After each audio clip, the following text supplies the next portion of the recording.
few weeks ago, I had an encounter with someone. I didn't quite know the person that well, but I started talking to them and we did not click very much. So they gave me a negative comment. And at first, I didn't care about it, but then I started thinking a lot about it throughout the day. The same day, I encountered two more people, and they just said I was the kindest, sweetest person they've met in a long while. Yet at night, that one negative comment bugged me. I just ignored the other two that came after, and I could not sleep thinking about the fact that someone could think that way about me, like that one person thought. Sure, two other people then said I was very kind and very sweet, but why did that one person not like me? Why did they say that I was mean? And that's the topic we're going to talk about today.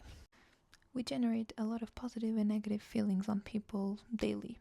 Every day, we can make someone feel either good or bad, whether it be about themselves or about something. And that's just how it is. It can be strangers, acquaintances, and family.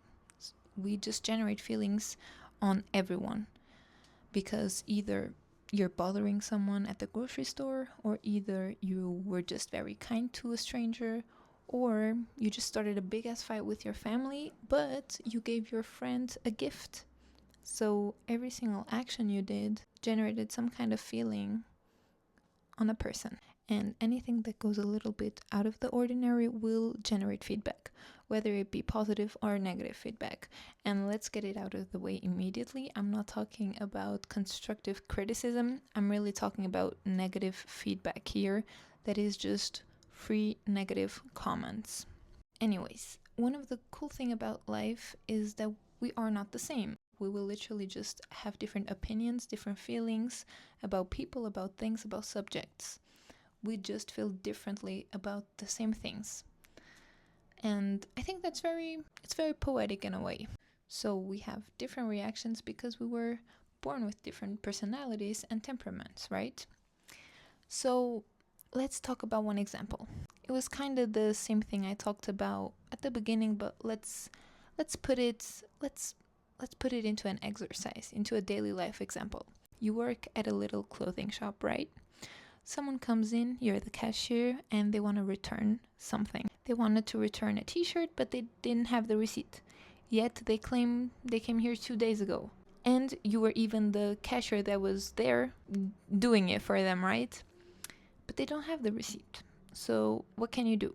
You can't do anything, because even if you remember them, even if you know that they're there, that they were there, they don't have the receipt, you cannot prove to the store, to the boss, that they bought it, they didn't steal it, therefore they need a return, right? You kindly try to explain that to them, and it doesn't go well. They start to insult you, they start to treat you very badly, and they just are very disrespectful. They go away without having the exchange, and the next person comes in. Same story. They want to return a t-shirt that they bought at your clothing store, right? They have the receipt. You never saw them, but they do. They were here 4 days ago. Maybe it was on your break, you don't know, so you also don't need to know because they have the receipt. They have the proof they paid it. You just gently do the things. You do your little process to exchange everything. They go and pick the new item up, and everything goes well. They say that you are very kind, that you are a very nice cashier, and they even give you a little tip. Throughout the day, you will have 10 exchanges, and the only bad exchange was the first one. You come home at night to your husband or your wife, and you just cannot get that one person out of your head. You had 9 other people say that your service at the exchange was good, very good. They all give you a tip. And that one person that said that you were incompetent doesn't get out of your mind.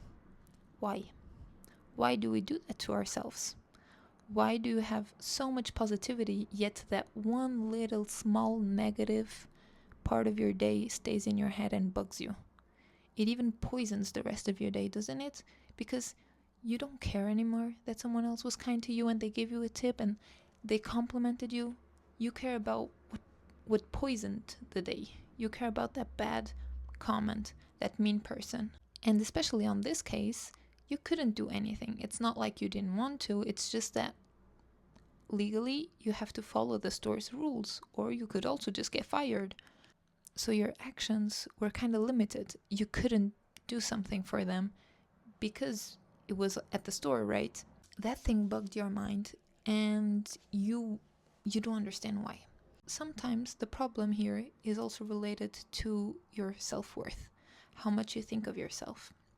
Because someone who is very sure of themselves will not let that affect them as much as someone who already has those thoughts about themselves, as someone who already thinks that maybe I'm mean, maybe I'm not very helpful, maybe I'm not very kind. So this is just an example, right? It's not about a receipt at the store that will make you question your self-worth, but the problem in most of the cases when we give negativity more importance than positivity is that how much you think of yourself. Because people who are very sure about themselves and people who know they do things right, they will not reminisce about a negative comment when they have thousands of good comments on the other side. Especially with riskier things, for example, the content creation. Because some people are very unsure about creating content or posting online, when you have a little comment that is negative or just it is mean because people also just make fun of you, you will be consumed by it. As if one person that is very sure of their content and is content with it, they will not think that much about it. They will say, okay, of course, bad comment is always shit to have, but it's part of life. It's part of doing things. It's part of living. Because anything you do that includes somebody else will generate feelings on them. A very unsure person of themselves will reminisce a lot about it because it confirms your fears. It confirms what you already thought of yourself. Because if I think that of myself and somebody else just said it too, that must be true. That must be real. If I think I can talk in German and somebody just makes fun of my German, I will say, yeah, of course. Well, it confirms it. I knew I wasn't good and somebody else just confirmed it for me.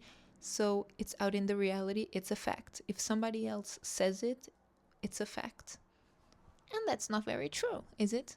It's not because 1,000 people say that you do shit content that you do shit content. For another 1,000, your content is cool, right? All of this to say that how we deal with negative feedback, it depends on how we feel about ourselves. Internalizing every negative opinion is literally confirming it and confirming that what they think is what you think, and that is the truth. And this will automatically destroy your confidence, of course, because how can you be confident if your insecurities are being confirmed as truths? It's easier said than done because even I suffer with it. Everyone does. It's kind of normal that humans feel a certain type of way when they get a negative opinion, of course, because we all want to be perceived as good, as perfect, maybe not perfect, but as just very good people that do the things right, and they don't want to be made fun of, and they don't want to have negative criticism, of course. The day you are authentically 100% confident of yourself, and not just the fake it till you make it confident, is the day that negativity won't even know where to pierce your bubble to hurt you. It's the day that it won't even see a door to come in. You feeling that way about yourself also attracts the same thoughts to come to you. Haven't you seen confident people that post that they are confident online get a lot of positive energy, a lot of go girl, go baddie? If you think already that you couldn't speak German, you will unconsciously act that way. So you won't even go to the best of your abilities to speak it. You will just look like you can't speak German, and other people will notice it because you're putting it out in the world that you can't speak German. Negativity will always exist because we are very different from each other, and because opposition exists. Where good exists, bad exists. If we wouldn't have that, we wouldn't even know what good is, what being good is. That would just be the norm. So it's good to have opposition. It's good to have negativity, Because like that we can understand and we can recognize positivity. It's like flavors. If there would only be vanilla flavored cakes, you wouldn't have vanilla flavored cakes. You would have cake, because that's the standard. You wouldn't have good. You would just exist, because it's the standard to be good, right? What even would be good if evil wouldn't exist? We're going into a very different topic here, but I think you get it. Of course, it's completely out of your control that people will, if people give you negative feedback, if people are mean to you, but if you are kinder to yourself, you will understand and notice that those negative comments aren't about you personally, but about how they also feel about themselves. Often they're just projecting, to be honest. But that's for another episode.